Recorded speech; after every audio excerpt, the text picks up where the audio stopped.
talk. Okay, so without ado, I will continue with this, you can say a sharing session. Okay, so okay, the first thing first. Can you see the share? You can hear me? Yes, yes. All right. Clear. All right. Thank you. So actually, what is the concept actually? So we can say the concept, we can say the design intention. Okay, we as an architect, we as you as designers, usually we need to know what is your concept of your design, what the concept of your proposal, kan? But sometimes you can say that if you don't have a concept, then macam when you have a concept, you have the uniqueness of your project. Actually, we can say that if you are a project where like you have a house, kan, like you have a house, and then you say, then the contractor can build a house without a concept, meaning just a space that as a common space like bedroom, a living room. But you as a designer, you need to have your own identity in your design.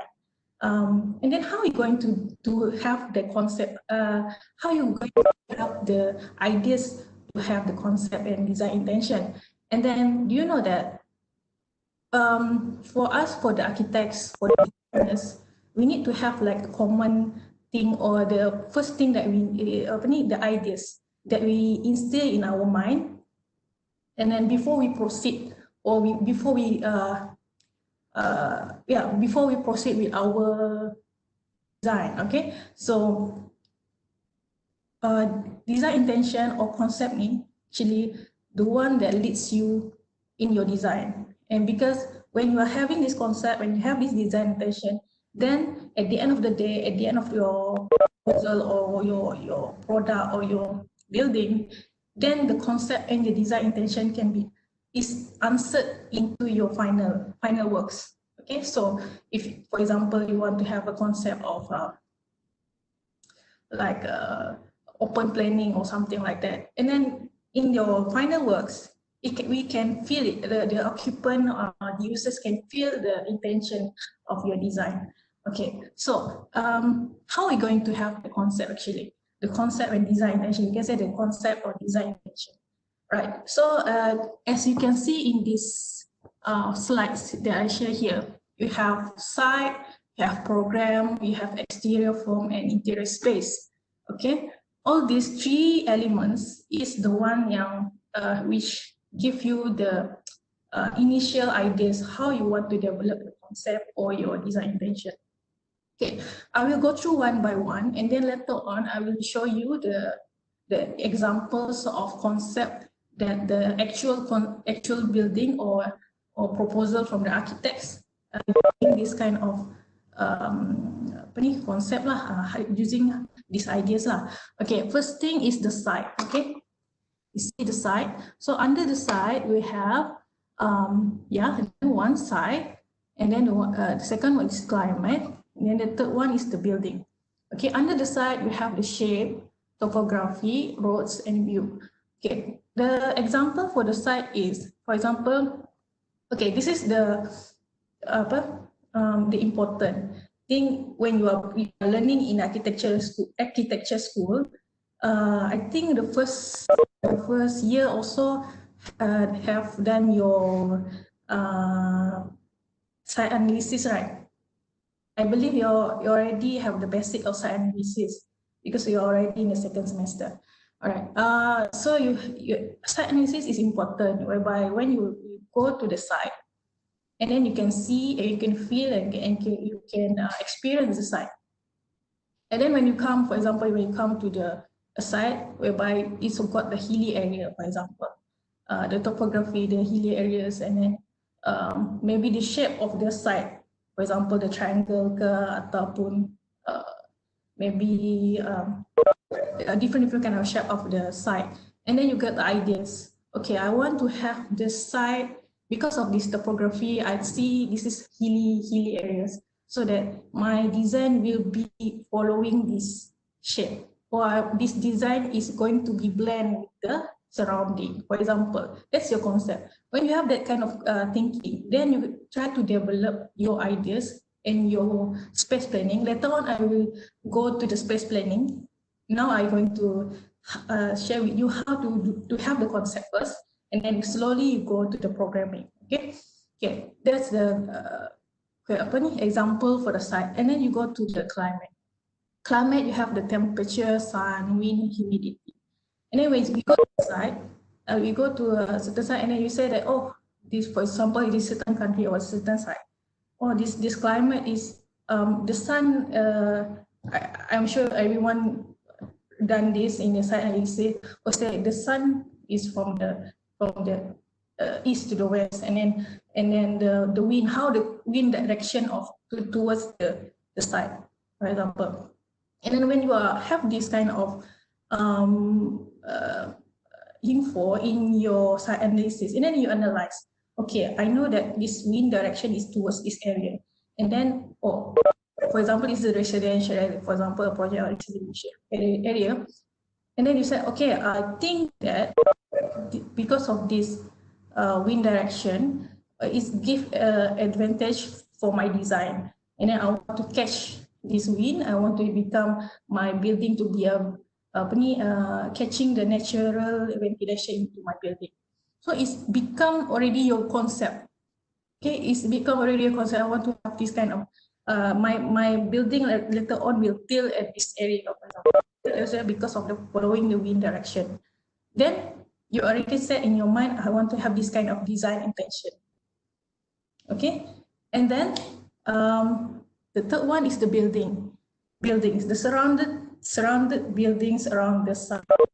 You can have that ideas or initial ideas when you see the surrounding areas. For example, you can see the height of the building of the surrounding areas, the form and the colors. And then when you go to the site, you feel, oh, this area, they have many towers or many skyscrapers, for example. And then he said, I think I want to counter that. Then he said, I don't want to have everyone like very tall buildings. I want my buildings to be just very rendah, very near to the users, meaning that it's very humble building. Then you want to have that kind of concept. It also can be a concept because of you respond to the surrounding of the building, or maybe you want to make it also blend with the surroundings. You want to have the buildings is as tall as the surroundings. Actually, it's based on the client's needs also for the how many floors. But you as architect, maybe you can have some ideas on how to make it as far as the rest of the buildings. Maybe because of the surrounding or the nearest building, they have this kind of height, maybe, and then you make it want to have like a staggered design. After that, it's like macam steps. I don't know. It's just maybe it can be like that. You respond to the surrounding, or you can feel the forms of the surrounding. Is many of the in the building have the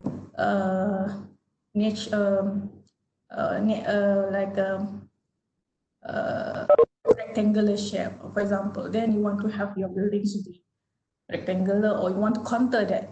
You want to have dynamic building, dynamic shape of your building. So this criteria can make the initial ideas or initial thoughts in your design before you proceed with your programming and all that lah. Okay, so the second one is the program. So under the program, we have functions, users, clients. Functions need, like for example, like the one I said before, it's about the spaces, areas, and duration. So you said that I want to have a concept of open planning concept. So because of that, the spaces will be open to. Maybe you want to have an open space for your office building, for example. It become your concept or design intention. Later on, because of your initial intention, then you design your spaces inside to become respond to the one that you respond to the concept lah. Okay, so and then the second one is under the program is the users. So the users, what's gender, what's social, what's the culture. For example, if you have a project, which meant for elderly, or orang tua lah, okay. So how are you going to respond to that elderly? So maybe in elderly punya design for the elderly, it will be different from the one that we design for common or macam lebih sihat orang muda lagi kan. So maybe you need to have a different kind of circulation, different kind of like staircase, for example, the way that elderly punya activity, what they do. So because of that, it's become your design intention. Okay, and then the third one is the client program. So yeah, you as an architect, you as designers, you also always have a client lah kan. You want to have a client, and then when the client come to you, then they also always say, I want to have a building, I want to have a house, for example. But maybe they have some vision. I want to have a living room, I want to have a pool, or all of that. But this also can become your concept. Okay, for example, maybe the personality of the client. The client may be an art director or an artist. When you see this kind of client, maybe you can have the personality analysis about like macam, and then you say, okay, for the art director, maybe this kind of spaces is good for them, or you have the character, their character instilled into your design. Okay, later on I will show you some examples lah of the projects. Okay, and then the third one and the last one is the exterior form and interior space. Okay, this one is you already learned this in year one actually, elements and principles. Okay, if you remember elements and principles, we have texture, color, scale, size, volumes, and shapes. Okay, so the principles. Actually, I want to open with the chat lah. Okay, kalau you all can answer this. I actually lebih prefer for you to give some input lah during this discussion. Okay, what is elements? What is principle actually?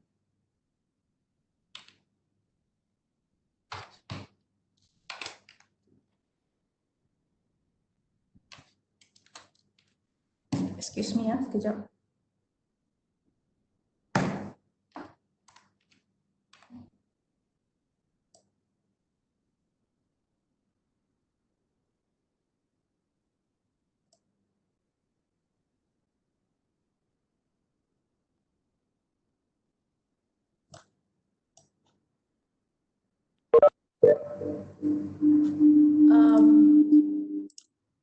Can somebody share what is form, what is element, what is principle?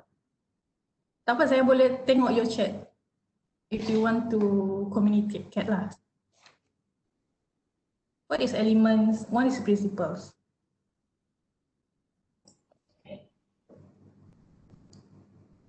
Anybody want to give it a try? What is elements? What is principle? This one is you already learned in your first year. It doesn't mean tak apa kalau tersalah just it's two-way interaction lah. I'm not going say I'm yang talking. Maybe you can ask or anything. You can chat. Here I can also can see your chat. Can I answer? Who's there? Shasha. Shasha. Okay, Shasha. I think what I remember is like tools to make art. Boleh kuat sikit. Oh, okay. Element. What I understand is like tools to make art, and principle is like how we use the tools. Okay. Elements is what again? It's like a tools of art, and then principle is how we use the tool, like how we apply the Tools. Elements is tool of art, and principle is how we use it. How is the element now? how we use it. That's what I. Okay. Alright. Okay, thank you, Shasha. Alright. Okay, it's almost okay. Thank you, Shasha. So it's almost dia bukan hampir. It's almost correct lah. Okay, elements ni you can say it's not a element is a design character or principle is the case of formation. Ini semua ayat-ayat ini saya nak ayat korang sebenarnya. Ayat pemahaman korang sebenarnya. But it's okay. It's a good try lah. Kita try to say in a layman term lah. Elements ni is, saya faham begitu. Okay. Okay. Alright, thank you, Anis. Okay, element ni is it's like for example in an item, for example. Ini kita fikir in term of the form. Okay, for example, we have a shape of rectangular shape. Okay, this one is an item, one shape. But in terms of architecture, how we want to manipulate it into a design? Macam mana kita nak manipulate into a design? Okay, so you can have a principles. Then you can say, okay, I have a rectangular. Then what's next? Then I say, okay, I want to have a rhythmic design. So I combine these shapes of rectangular and make it maybe some flows. It become another design already. And maybe you want to have a symmetrical design. Then you have this shape, a rectangular shape. Then you want to this side and this side is going to be symmetry. Or you want to have symmetrical. You want to have this one, this side rectangular, but you want to have this one is protruding like this. It's become asymmetrical already. So it's one element, but how you want to manipulate it into a principles? What type of, what principles or what method you want to do with that element? Okay. For example, you have texture, you have color, you have maybe you want to have, you have a black and white color. But how are you going to make it? Maybe you want to have maybe in terms of rhythm, unity of color, and then when people see it, black and white tone, it's like a monotone punya grayscale punya monotone punya design. So it's become your concept already. Your concept of colors. So you take it in terms of element and principles. Okay? Okay tak? Alright. So, okay, thank you, Shasha. Meaning that you can have these bits of ideas and become your initial ideas in your concept, or you can combine it. So it said dalam sini, you can have the sketches, you can have the details, and then it's become your ideas. Okay, so I will share with you some examples. Okay, this is a nice. This is a project. This one is a proposal. This one in France. Okay. When they come to this one is stadium actually. Because this site and the location of the building and the site is near to the forest at the back, whereby they have the mass vegetation at the back. So the architects try to take the opportunity to make it the stadium to become one of the forest area. So when people see from afar, people can see like it blend together with the forest at the back. Okay, so this is the punya intention lah. Awal-awal they said, oh, because of the forest at the back, we think that we can have the opportunity for this kind of design. Okay, so when you can see this, when they want to have that kind of design, then maybe their approach is to have a macam this kind of sub basement, or it sunk into the soil. And then that's why they have this kind of form. They can make it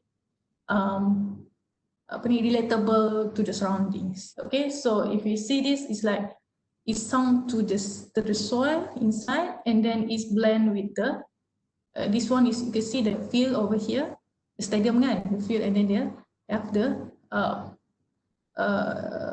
spaces inside this area into the soil.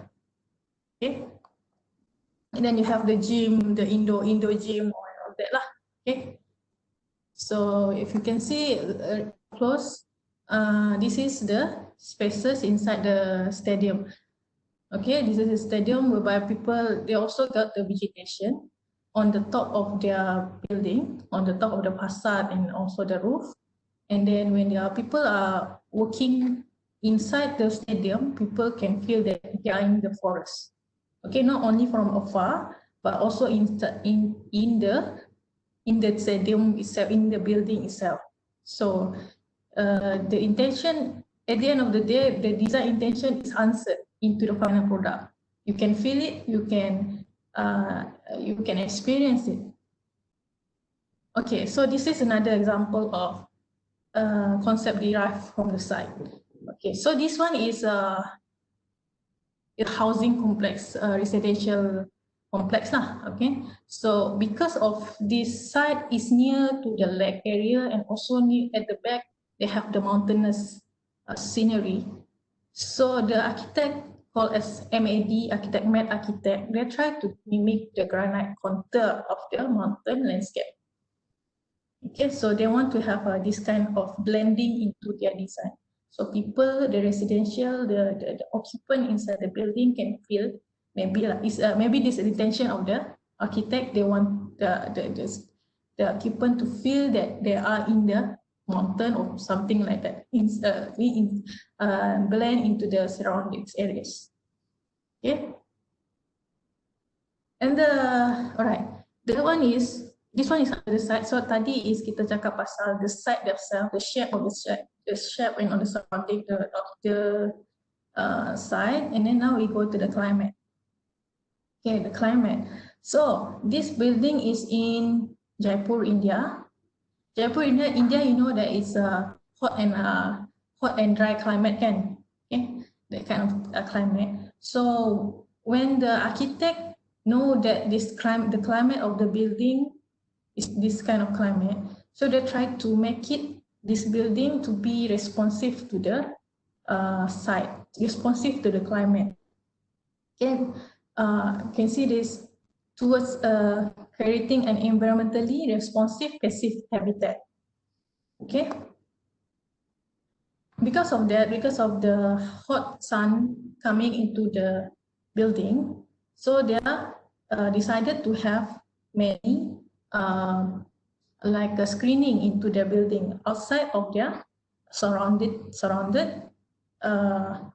facade. Okay, so instead of making it directly from the space towards to the facade wall, going to the external wall too, but they're putting a screening before it's coming into the building, because they want to diffuse the sunlight to come in from the hot and terik punya matahari to come into your design, into the building.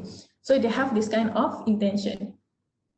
Because how they have come up with these ideas is because they already have their intention from the beginning. Okay. So when you see this, this is the sectional view You can see this because of the hot climate, they want to have more cooler air environment. So that's why they have they provide a pool inside. Underneath is on the basement area, or yeah, you can say it's basement area. Okay, because it's sunk into the ground. Okay, it's sunk into the ground, into the soil. Okay, and then they allow water to have here. And then when the wind come in, when the current come in, it will go to the surface of the water, and then it's go up through the courtyard area. Okay, it's a cooling effect to the surrounding. Okay, so that's why it's important for you to analyze your site before you starting your design, because you want to have a responsive design. For example, if you are this building is IFLA, this kind of building, you have this pool already in the, it's not a hot climate, maybe in winter punya building climate, maybe it's not very suitable. Maybe it's going to be make it very cold for the occupant. So this architect have decided to have their concept and the design intention to focus on this climate element lah, climate reason. Okay, then this one is concept derived from users, the end users, how the architect have the ideas to do their work, how to do their design is based on the end users. Okay, this one is kindergarten in I think this one in China. Okay, in China, called as family box. This one is used for children and also can be used by the adults. Okay, can accommodate the children and also the parents. Okay, if you see macam the usual design of a kindergarten, it's only serve like a floor, common floors. Okay, common floors, whereby it's just a floor, and then for student, in order for the children to play, then they take outside punya game or outside punya toys, then main lah kat situ kan. But how we going to integrate main playground inside a building? You already set the building inside as a playground. It's not going to have the toys, then come in, then it's become a kindergarten. And then also because of the kindergarten, the parents is also there to monitor the children. So if the kawasan is very small, it's not accommodating for the parents. But if it's very big, the children will not going to explore the space. So you can see this. Here is the interior of the kindergarten. If you can see, is this one of the diagram here. You see the common dimension of people lah. Okay, the anthropometric. You can see that the parents will see their eye level at this area. The children, they can see the eye level is that area. Okay. So for the architect, they have decided to have the space meant for the children and also for the adults. At the same time, the children can experience the space with their own anthropometric, and also the parents too also can monitor their children without to have to bend down to see where cari-cari, but they also can feel it in their own ease lah, kan, the orang punya size. So whenever the parents berdiri kan apa, kalau you all tengok sini kan, this parents punya eyesight. So kalau the children naik atas sini, so still the parents can see this, the children. Okay, so you can see this children playing here, still the parents can see the parents standing here, still they can see the activities of the children. So meaning that from the beginning, the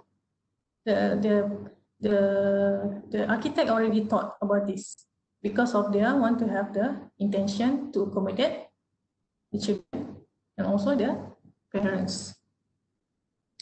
Okay, so you can see these are some examples of the spaces. You can see that the children can duduk, can sitting on these areas, then they can, and then you can see this underneath this classroom. They have some of space whereby the children can play.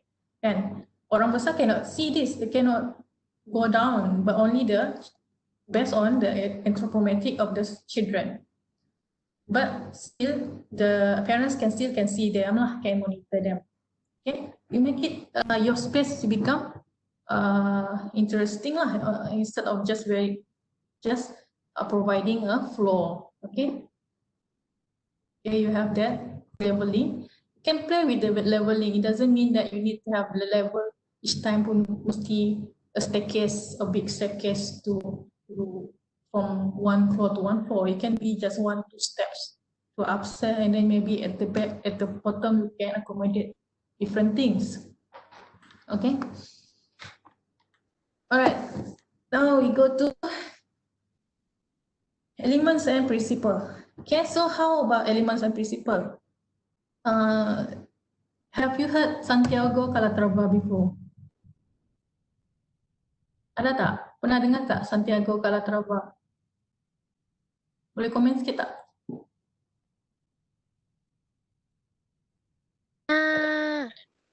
Ada.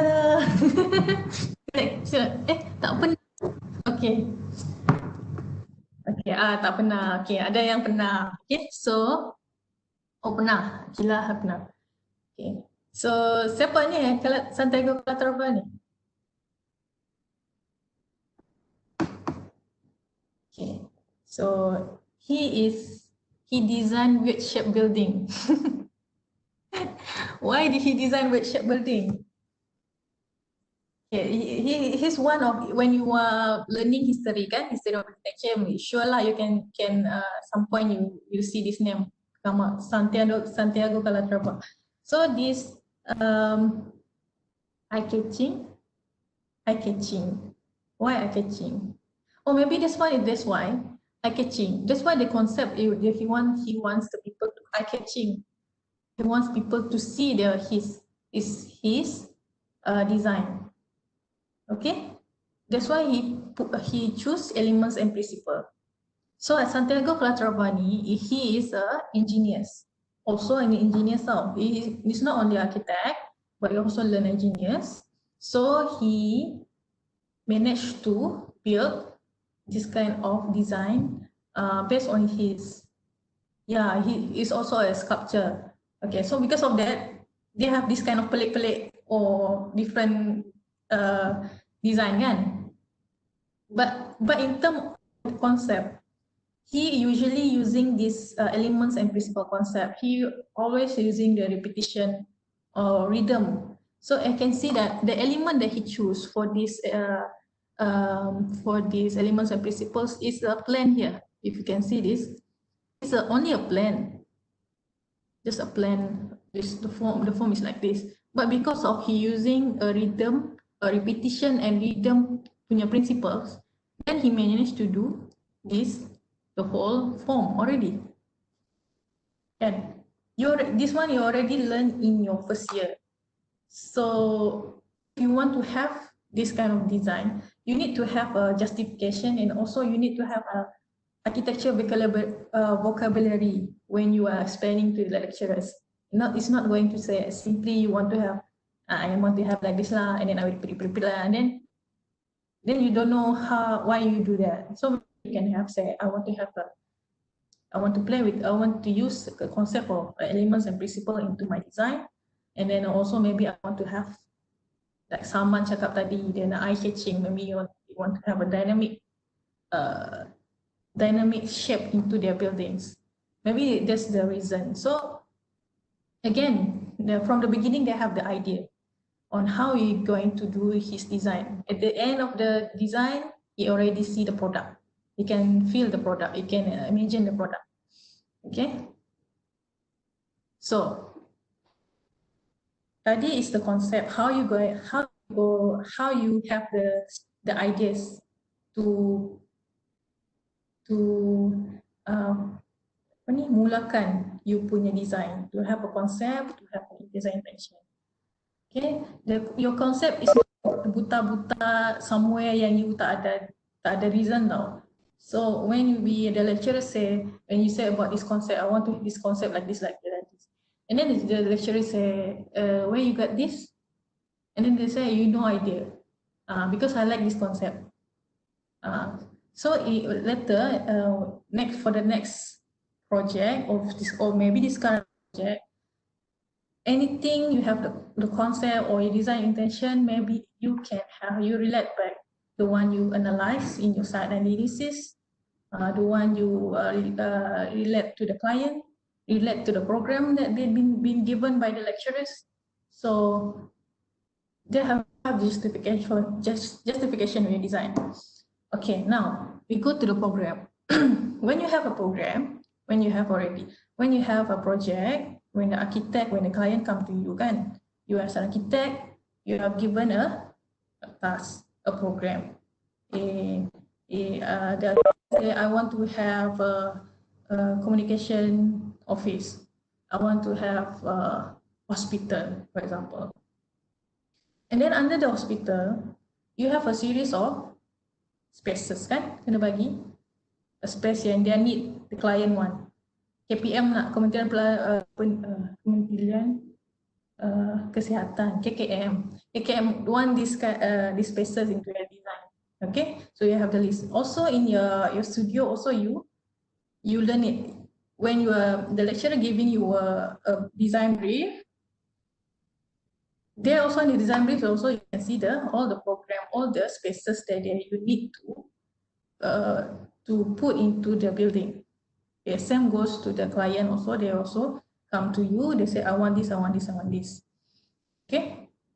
But when you have this program, how you as an architect, you know that, okay, this program. You know that, I know that this client want to have a hospital, but how are you going to program it, all the spaces? Okay, so, okay, now we say, what is program? Program is anything that happens in the building, in the site or wider area. Meaning that doesn't mean that you need the building. You can be a bridge. You design a bridge. You design a pavilion, for example. Okay, you design a structure. Okay, so its program is what happened there. For example, tadi I cakap pasal hospital. What happened in hospital? Hospital is where people, the patient, the doctors are to do their works, and people want to be treated lah. Okay, hospital. Okay, so program is the activities and function of the building. Okay, in practice, program often refers more strictly to how the elements, zone and spaces are organized. Okay, so the program is you already given the list of spaces you want, the client want, and then how you're going to zone it. You want to zone it into an element, you want to organize it, okay, and make it in a functional area. Okay, understanding programs. Okay, programming is sometimes very complex, sometimes it's very not too complex, okay, but there are the different requirements. For example, kalau requirement for untuk office lain, different. Untuk orang bedroom lain, special requirement dia.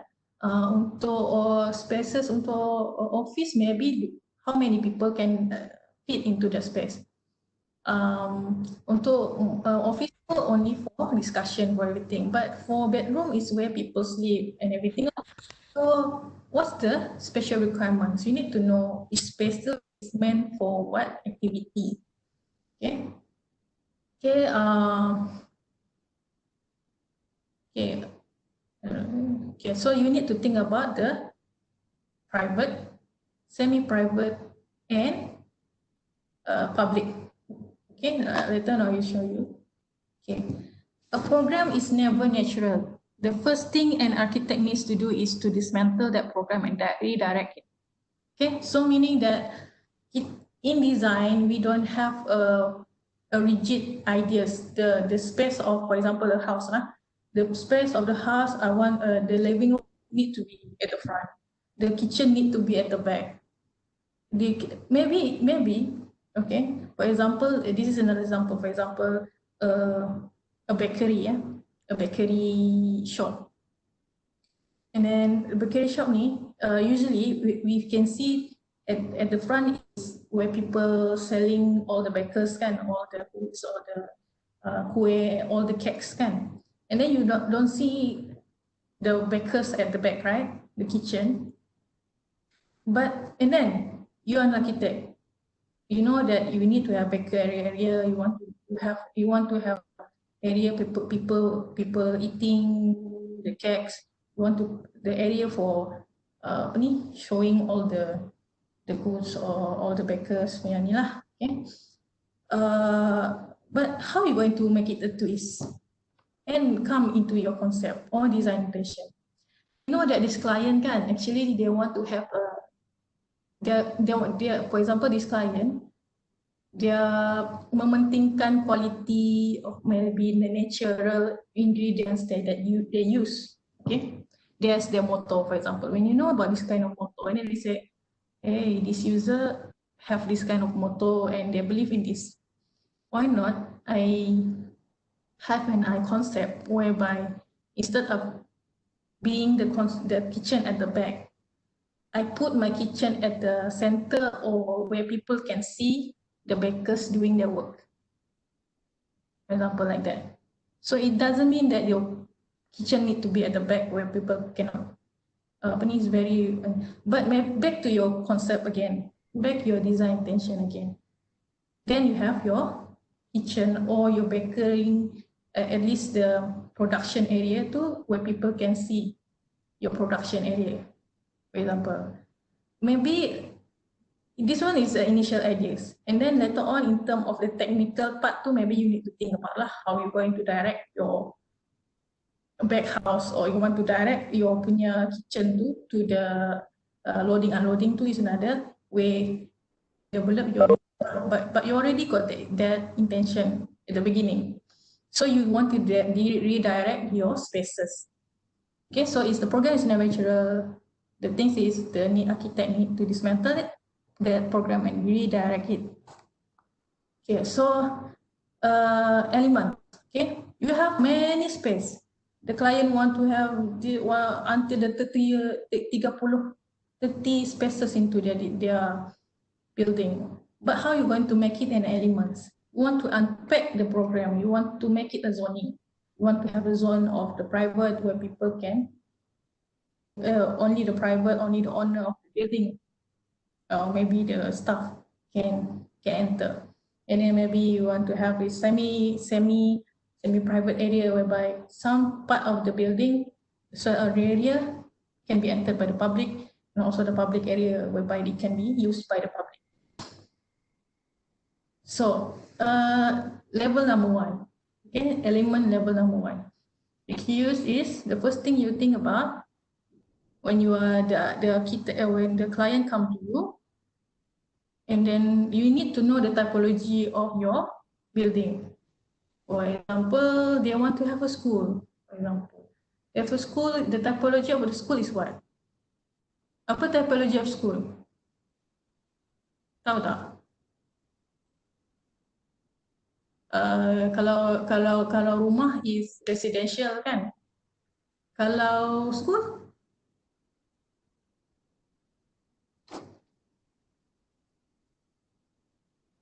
Tak ada orang jawab. Community. Dia, okay. Ada lain tak? Education. education. Okay. Kalau okay boleh. Industrial ke? Sekolah industrial ke? Betul. Ada Hani, institutional. Institutional. The typology is institutional.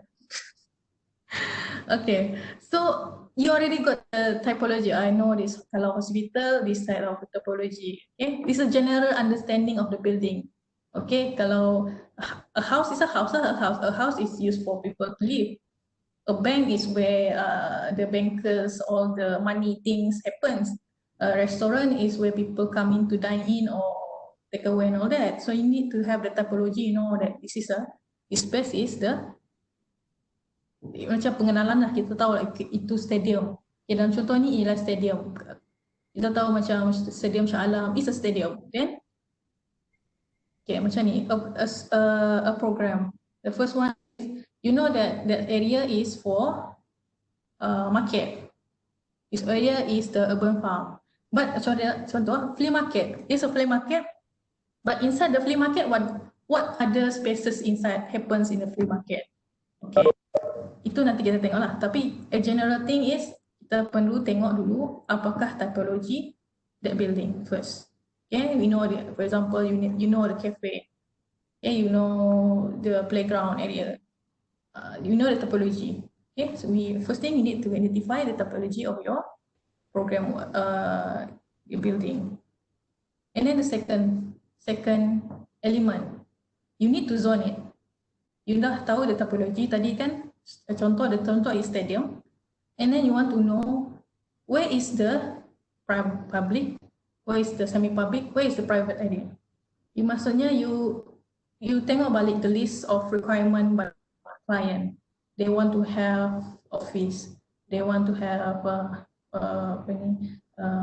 pantry area, for example. So you as an architect, you need to identify this space is for public ke, this place is for private. Okay, so how are you going to relate public and private area into your design? Okay, and then how are you going to make it fits together in become one building? Okay, so okay, kalau tadi kita cakap pasal stadium kan, okay, kalau stadium, we know that they have a ticketing areas, and we know that there's a big field, and then we know that so we identify that okay, the ticketing areas is meant for the public, kan? It's meant for the public whereby people come in and then they buy tickets, and then at the counting area too, actually maybe sometimes ada back office, for example. Back office is not meant for the public, but only the private. But they have interrelationship between spaces because maybe yang you punya ticketing area tu depan, and then di belakang dia ada small office, but it's linked together, but the zoning is different. Okay, but it fits together. Okay, and then you have the field is meant for the public, the sitting areas is meant for the public, but maybe you want to differentiate for maybe backyard active backyard space like M&E, storage. So that one you don't want people to come in, but you want to have the staff can have the ease to come into that space. Okay, so the first one is you know the typology. The second one is you know you dismantle, you susun balik public, semi-public, and private. Okay, so I'm not sure kalau first year dah belajar bubble diagram. Kalau dah belajar, I think yeah. Okay. No, if you can see, this is a private and a public areas. Okay. This architect put it in a color. Okay? Color, whereby it's a very dark color, is meant for the private, and then it's the orange color, is meant for the public. But in the video also they have some like semi-public area, right? So the public and also the owner can have some connection in between. So for example, maybe this fitness center ni, alright, is not only meant for the residential, the owner of the occupant inside the apartment, but also maybe can be open to outside. For example, if maybe it can be that's why the architect color is as maybe it's going to be a public area, whereby maybe this public have the membership. They are from outside, but they have the membership, then they can enter. But also they can use by the occupant of the apartments. Okay. And then you see the locker rooms over here. Locker over here is maybe it's meant only for the owner or the residents, people who live there. Then they make it private. Only the people who are living there can use. Then they color it into a blue, darker color. But this area is the relationship between each other. It's meant for these activities. Fitness center, pool, sauna is meant for this space. It cannot put that locker room is because of it's a private area, then it need to be somewhere near the apartments because of apartment is private. And then that's why you need to put here, but you need to realign, you susun balik based on is it public, private, or any. So when you are doing your bubble diagram, remember that you already do the site analysis. So you know that where is the sunlight, where is the wind going to your. So you need to know where is your daylight. For example, when you have this beginning, you educate, you want to have your daylight to coming in what direction. For example, I want to have the cafe over here, the view is nice over here, then I want to have a daylight come in. Then you just lukis dulu lah. Just the ideas from your the beginning of your design. Okay? Okay. Now, when you are designing, it's common for you to use bubble diagram, but you can also do it in the 3D manners.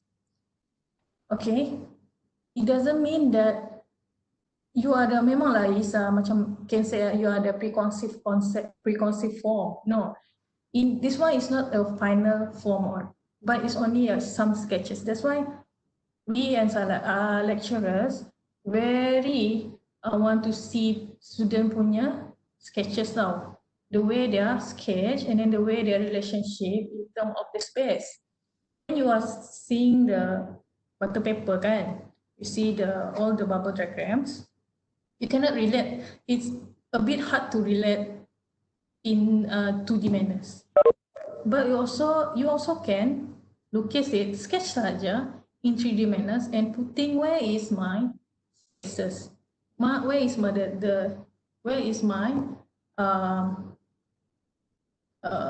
the space I want to do. Where is the private area? For example, you can see this. The designers say, okay, I want to have my private area, private garden at this space, and then I want to have private garden. Okay, so I want to have a public areas is at this space. Then you can color it. It doesn't mean that this is going to be your final form, but it's only just your ideas or your mind. Where is this zoning in terms of in 3D manners?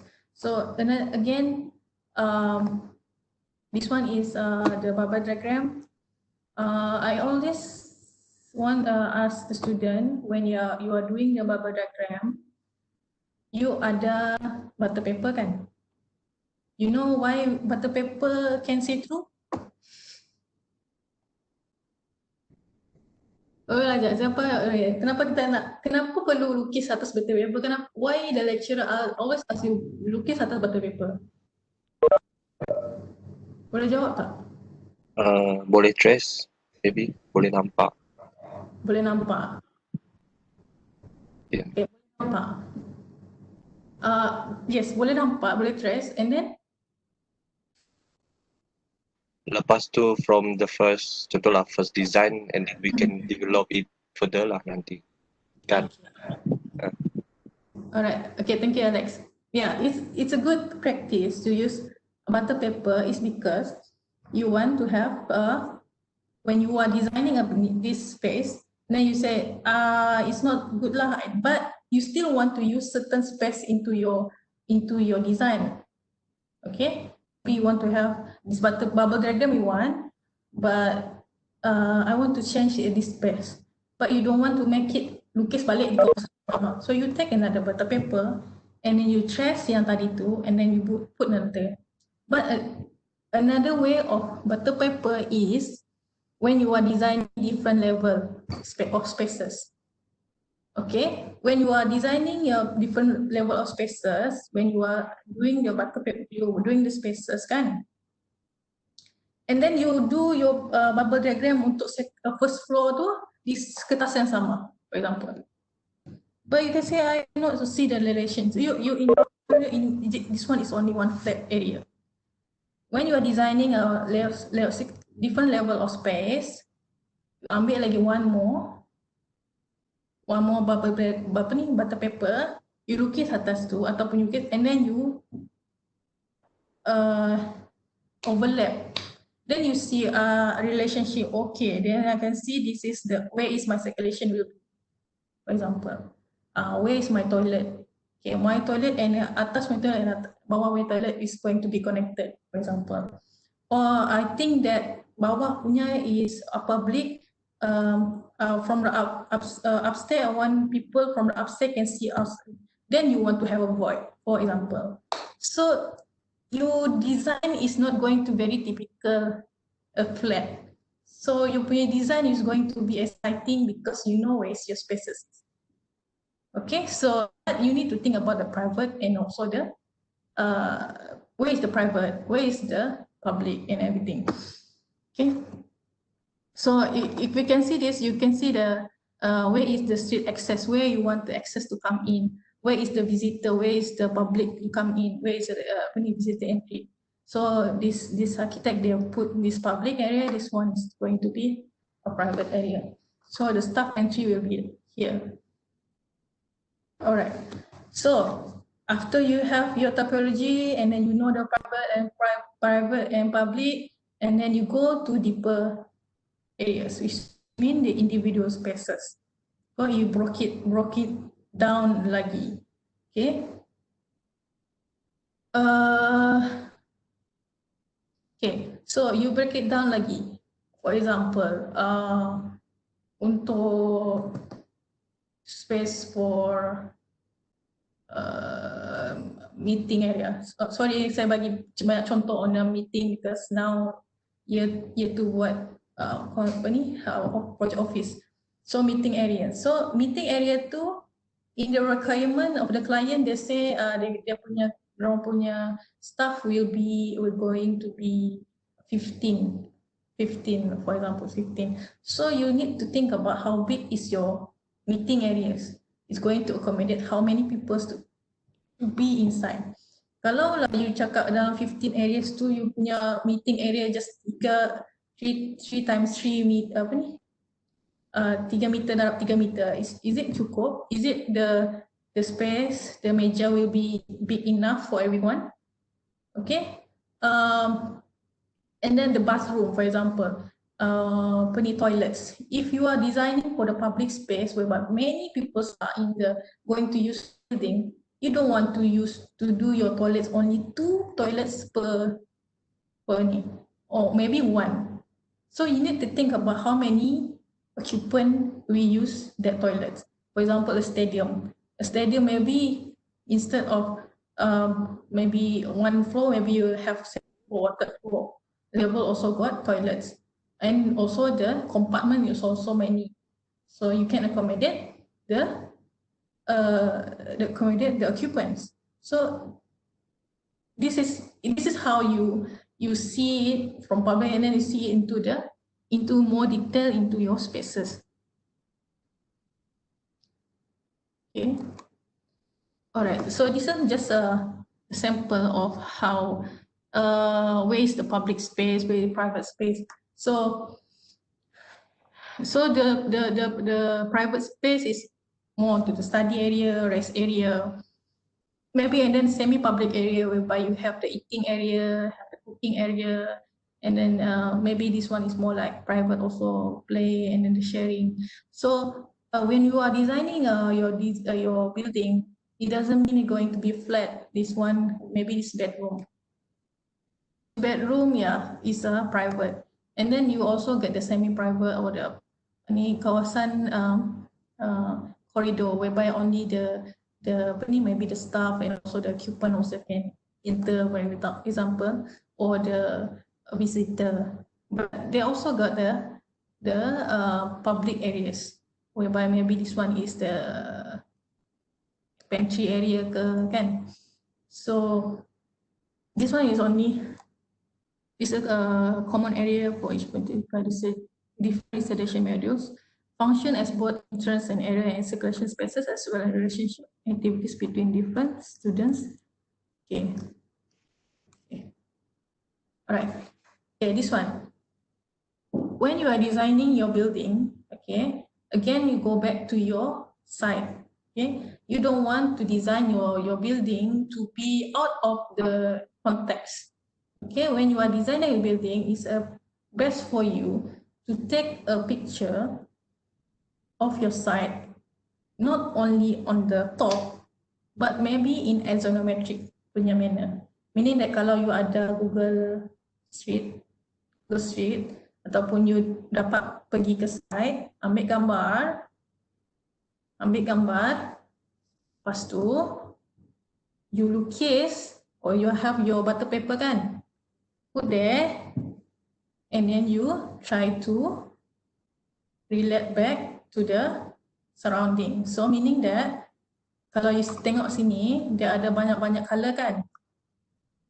Banyak-banyak color ni means maybe it's for private, maybe it's meant for public. So then you can, if in this shape, it doesn't mean it's going to be your final shape. It's only for you to reference. Later on, maybe it will become a square or a shape of oval, for example.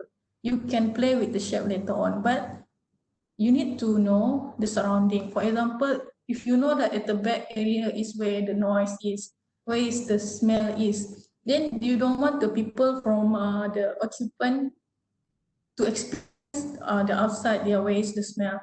So you want to have there the place where only jarang-jarang ataupun just a mechanical room saja. You don't want people to experience the maybe, and then maybe you can say that, okay, I know that the space over here is a good view. Then I want to have my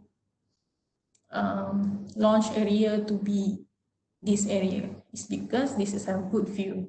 And then I want to have the wind to come in. Okay, it's not only on the 2D, but also it's good for you to sketch on the 3D manners. Okay. Okay, so designing for program, you need to think about 5F. Okay, what's your design needs? What's your apa yang they want, and what you can do with the program. Okay, the first thing is the function. Okay, the function.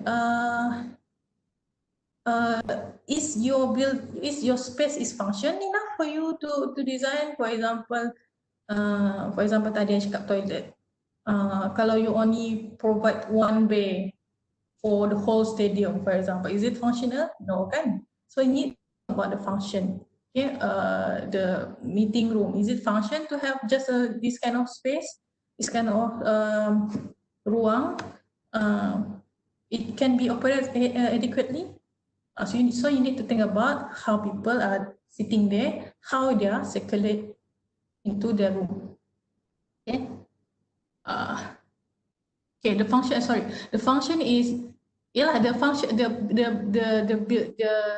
room is serve the function. Okay, meeting room is meeting room where people discuss. Toilets is where people do their stuff. Okay, and then you go to the feed. Is it adequate for the numbers of people who are going to use that space? Okay, then you need to think about how big is your space is. Okay, and then the floor. Is it the sequence the floor is adequate? Meaning that is it something that is very clear from spaces to spaces? Is it logic? For example, when you are going to a hotel, for example. Okay, so first, okay, kalau you pergi hotel, apa yang you nampak dulu? When you are going to hotel, what's the first thing you see first? Those cool doors. Cool doors. Cool doors, the facade. Okay, so what about the space? Lobby. Yes. Lepas tengok lobby apa kita nampak? Counter. Counter, the reception lah. Receptionist lah kan? Okay, so that's a common thing lah. You can see, okay, when you are entering a hotel, even a budget hotel pun mesti ada lobby dia. Where people can, why we need lobby sebenarnya? You tahu, why you need lobby? Space to welcome guests. To welcome guests, okay, good. Lagi?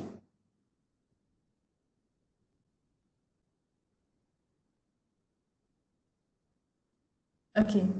Okay, one is you want to welcome the visitors lah. Okay. Okay, assemble. Okay, yeah. When you have a lobby, then you want people to, maybe you are a family of 5, for example. Yeah, waiting area. Only one person yang go to receptionist kan to check in, right? Not all everyone going to check in. Kalau you ada group of ni, kumpulan, where is they going to sit? Takkan nak tunggu di luar. Okay. And then Abid also said about the welcoming. Yeah? So when you have a welcoming, what kind of feeling you want to have? Maybe when you want to have a double story punya lobby, feeling of, okay. And then you have a counter, you have a receptionist. And then this is a sequence that logic, okay? Is it logic to have, maybe along the way, you want to have your, instead of lobby area, is maybe integrated with the garden, for example. Okay? It can be, so it's still logic. You have a garden, you have a lobby, and then you have the counter, okay? So is it logic? Is it something that you put there is logical, is clear? People know that after this I need to go here. For example, after you check in, so usually you go to the lobby, you go to the lift area, right? But along the way you don't know where. So you need to clear the steps of people going. So after they check in, they want to go to their room, then is the way to go to the lift area, for example. The fourth F is the form. Okay, how your arrangement inside the building can generate your final form. Okay, so for example, you want to have a big balcony because this is a launch area or relaxing area, and then you want to have a big balcony. But how your shape will going to be? So it can be any shape that you intend to do. For example, if you are going to go back into intention, when you see the building outside is very monotonous or it's a traditional or tempat yang historical. You want to make it, you don't want to counter the historical part, so you want to be making the area. So maybe your space or your outside, your facade will be mimicking, or you're going to integrate or blend together with the outside punya form. So you're going to be camouflaged together into your form lah. Okay. Tapi kalau you punya intention awal, okay, I want to make it a very pop-up space, pop-up punya shape. I want to, then you do a different shape of balcony lah, kan? Alright. And then the last one is furnishing. Furnishing ni is important when you are doing your floor plan. When you are doing your floor plan, when you are putting the furnishing, you know that this space. Okay, when you are putting your bedroom, and then you putting a bed sana, and then you say, okay, when you are putting the finishing, you know in your mind the size of people that can come into your space. Kalau untuk just a single room, maybe you just want to have a single bedroom, single bed, then it can accommodate for one. Maybe if you want to have family room, it's different cerita lah, then different finishing. So in term of your in term of your final presentation, is good and very good for you lah if you do the finishing. So people know this is the meeting room, this is a bedroom, this is the kitchen areas. Instead of just putting text, it's really good for you to putting the finishing so that the lecturers can see the dimension of your, is it a good enough, is it cukup for that space to have that, and then how about the circulation. Instead, kalau you tak ada finishing tu, kita tak dapat imagine your mungkin kalau you letak finishing tapi you tak ada circulation pun tak bagus juga. So in term of designing and proposal nanti, it's good for you to have finishing lah into your proposal. Okay. Okay, so if this is go back the things that I said before. Program test, meaning that you play with your bubble diagram, you play with the leveling, different level. When you are seeing and you try to make it different. Maksudnya jangan stuck pada satu design saja. Try to make a different test so that you can have the opportunity to know different spaces. Okay, test it. Make it, kalau rasa if you want to have your punya pantry area at this space, but you think that, oh, it's good for the pantry area to have connection to the outside where the garden is, then you put there. Yeah, maybe the pantry areas you want to put at the bottom. It's different. It's based on the way you test your spaces. Okay. Okay, so the bubble diagram, I think I dah ambil banyak masa. Okay, I try to make it fast. Okay, so you have the bubble diagram. Again, you know where is your entry, and then where you want your sunlight to come in. Then it's better for you to put some symbol. You say, okay, I want to have the sun come in. So you do all this kind of thing, and then where is the very close proximity? Where is the very least space? You lagi jauh tempat macam tu. Okay, another way is you do this kind of matrix. Okay, I just want to have contoh. For example, you have a series of lists. You have a series of lists, and then you don't know the relationship between that spaces. Then you do this. You put this, and then you just list dulu. And then you try to relationship it. Contoh kalau restoran dengan pool, okay? Restoran dengan pool, you buat star. Star it means would be nice kalau kita boleh nampak restoran dengan pool sekali. When people sitting on the restaurant, the people can see the pool. But it's not necessary. So that's why they buat star. Okay, how about restoran dengan lobby? Okay, lounge area. Okay, so dia cakap should. Should ni meanings that kalau must mesti, should ni macam sepatutnya perlu, should lah, should. So you put you put here. So it's lounge area, maybe tempat orang makan minum-minum, So dia ada dekat dengan restoran, is can be good. Or it can be restaurant with the kitchen. Kitchen is the must. Restoran mesti ada dekat dengan kitchen kan. When you are you masak, then you want to go to the restaurant area. So it's a must. So this also you can practice.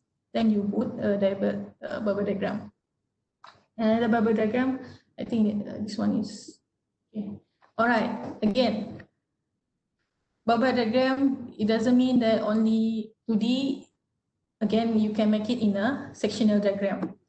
Okay, it's not only a plan, but also you can make it in the vertical zoning. Okay, this diagram, you know where you want to have your children, for example, children playground. You know where your office is, where is your circulation, the main circulation will be. So, okay. All right, another example. Okay, okay. Again, later on I will share a bit on the diagram punya architectural diagram. Architectural diagram is the one that is very important into your punya design actually. Actually, this is the one yang akan represent you when you are not near to your design, your panel. My suggestion is when you are designing, when you are ada semua ideas ni, try to make it a diagram. When you along the way tu, you do a diagram yang show your intention, and then masa the end of your punya production tu, you already have your diagram. You just ambil your diagram yang pernah buat tu, maybe you maybe buat dalam SketchUp, and then you bagi polish it into your Photoshop, bam, already in your panel. You don't need to think about it during your production. Only make it a bit presentable. Okay, so again, you also can play with the spaces in the sectional manner. Okay, kalau you tak dapat think in a bubble diagram, think about in a sectional manner. For example, this one, you ada option 1, option 2, option 3. This shape tak semestinya is the final shape. So you think about this ni, the concept is the architect want to have an entry and not entry or sort entry. The way that he connects to the classroom semua ni, he wants to have a connection like this. Sort entry will be go like this, north entry will go down. This is option number 1. And then they are thinking about how about the entry will be in one same level. Okay, and then the third entry will be like the south only no entry at this area, maybe at the back here, but these areas and at the bottom have the connection. So you can play in a sectional manner. Doesn't mean it going to be, you already got a bubble diagram, then play with the sectional spaces arrangement. Okay, so this is the one of the ideas. Okay, so this is a project where in near to the hilly area, then they have the architect put one box like this, and then maybe he have the design intention. Okay, then I want to have a relation with this topography. Then the way he did it, he sliced it following the topography. Okay, slice it, and then he make it is as a connection or circulation or anything, and then he goes to the program. The program apa yang ada dalam tu? All the meeting rooms, how you going to make it into this program. Then he do this area lah. Mungkin they have some tower whereby this one is a lift and everything. And then they translate it into a model mockup. Okay, again, architects, you need to do mockup model to know the relationship. When you are doing your bubble diagram, you already do your sectional, but how about in 3D? You don't know. Then you do a mockup. Mockup model doesn't mean it's going to be a finished product. It's going just want to see your 2D tu jadi tak in 3D, and then in 3D how you going to see into 3D punya manner. Maybe you can have opportunity to see the spaces yang you tak think pun yang benda tu boleh jadi where your entrance. So people ni dia buat macam ni, dia buat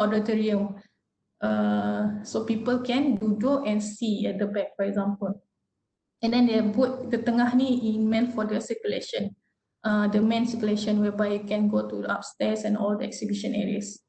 Okay, so and then later on barulah dia orang akan they are putting the final design, final model. Okay, that's why you need to do your mockup. Mockup doesn't mean to be just one. Please make it different mockup, different, ataupun just a update or the improvement of your model mockup from the previous model mockup. Okay, so again, it doesn't mean is tadi cakap in 2D kan, in bubble diagram and then sectional, and then you also can do in 3D. 3D also you can do you color it, maybe it's for private or public areas. So in this 3D also you can have the ideas how your building will look like at the end of your product, final one. So I think this one is another diagram. So this is another building diagram how they are differentiate between spaces, public, semi-public, private. Okay, this one is architecture diagram. Okay, this is the one I said before, the architecture program. Sometimes when you see student punya work in your panel, you directly goes to your floor plan, for example, but you doesn't say anything about your diagram, how your concept is, what your intention at the beginning, how from the beginning of your design come up with your final product. It's good for you to have this kind of diagram. It doesn't mean that your diagram need to be very perfect. It's going to be just a messing whereby it's convey the message. For example, this one. Okay, when this one is a sport hall. Okay, it's sport hall. It's just a rectangular, but because of they want to have a public area, they put some space at the front, at the back, at the front. Okay, and then to make it another areas, they're cutting these areas and put at the front. And then when they think they have a connection between at the back and the front areas, landscape areas, so they have the relationship, and then they distort this volume to have another program. And how they're going to make it this box, this space, this block and this block to be connected together. Then they become a canopy. Okay, when they have the canopy, then they have where is the is. Okay, so they know where is the entrance. And then the shape doesn't mean it's going to be like this. Maybe you can play a bit, whereby maybe this place is made tempat balcony, for example, and then you can pecah lagi. Maybe the sunlight can come in, the wind can come in, and then maybe this is your final. So when your lecturers are baca ni, you don't need to panjang-panjang lah. And when you have a diagram, you just some description, and then we know already how you come up with this last one. Okay, this one is on your panel. Yang another sketch tu another one lah, itu memang kita akan tengok. But this one is on the panel. Okay, so maybe you have this kind of maybe this one is the floor plan, this one is the section. Where is your public, where is your private? Okay, for example, this diagram, just a typical one, but you want to have a different. Your intention is you want to have a good view or maximize your space. Then you put like this. Then you come in all the cahaya and everything. Then at the end of the day, the product will be like this. So it's good for you to produce a diagram. Okay, like this. These spaces is you got some blocks. Okay, and then because of the blocks is restricting the views, so that's why you make it, you pecahkan the blocks. Okay, and then it's become more views. Okay, and then later on you use your intention to have a more greening area, and you put the green area on the top. Okay, and then where is your this is the diagram that we wish to see in your final panel. Okay, I think again, just find a rectangular, and then how you cut it and make it some space. Okay, where your core is, where you put your core, where you put your public area, where is your vegetation, where is your view. Okay, so another one, just a rectangular, and then you want to have a variety of spaces, and then you make it in zoning, private, semi-private, everything, and then you know that you want to have a circulation in between, then you switch it like this, and then you want to have is there may be a connection di sini, and then everything, then you come up with this. Okay, another. Right. So how you respond is come back to how you respond your building to the site. That's why it's important for you to know your site analysis. By know the site analysis, you know your concept, you know how to generate your concept, you know how to generate your design intention, and then from the site analysis also you know how you're going to program it, how you're going to rearrange your program based on the analysis you've done on the site analysis. Okay, so architecture is the thoughtful making of space. Okay, so it's not only just a space. Kalau just a space yang biasa, you ask for the contractor to do it for you, so it can be a typical space. But you are as a designer, you need to think about very thoughtful from the beginning until the end of the project. So make it become a valuable space. It become a unique. Even dalam magazine, you can see when architect magazine, when you see a buku or anything, always there is a in statement. What is the concept? What is the design intention? When you go through and you baca again, and then you tengok all the pictures, it can apparent into the design. Okay, that's all from me. I hope that this sharing have berguna untuk you. I hope that everyone get some knowledge lah, how to do your concept, how you doing your program. I know that the lecturers, I think the lecturers always saying, okay, the program like this. Actually, you are the student, you are the one yang ambil lecturers giving some ideas, but you are the one who going to think about your spaces. Okay, that's all for me. Okay. Thank you very much. Yeah. Okay. And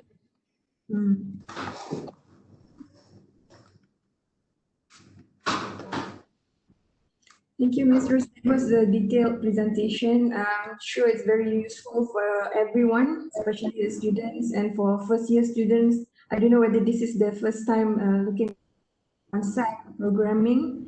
Hopefully, I'm sure it's gonna useful for them. So remember that we cannot neglect the planning part in architecture design. So if we have a very strong architecture concept, this architecture concept gives you as a designer clear direction on how you're going to develop your design. Because with concept, you can make better decisions. So I believe you already everything about it just now. Thank you again, Ms. Ruth, for the time, and everyone here for the time. So our next issue will be tentatively next week. Okay, we will inform you later. So everyone, that wraps up. Okay, on behalf of the Department of Architecture, thank you for taking time to join us, and wish you all a pleasant day. Bye. Assalamualaikum. Okay, thank you all. Assalamualaikum. Waalaikumsalam.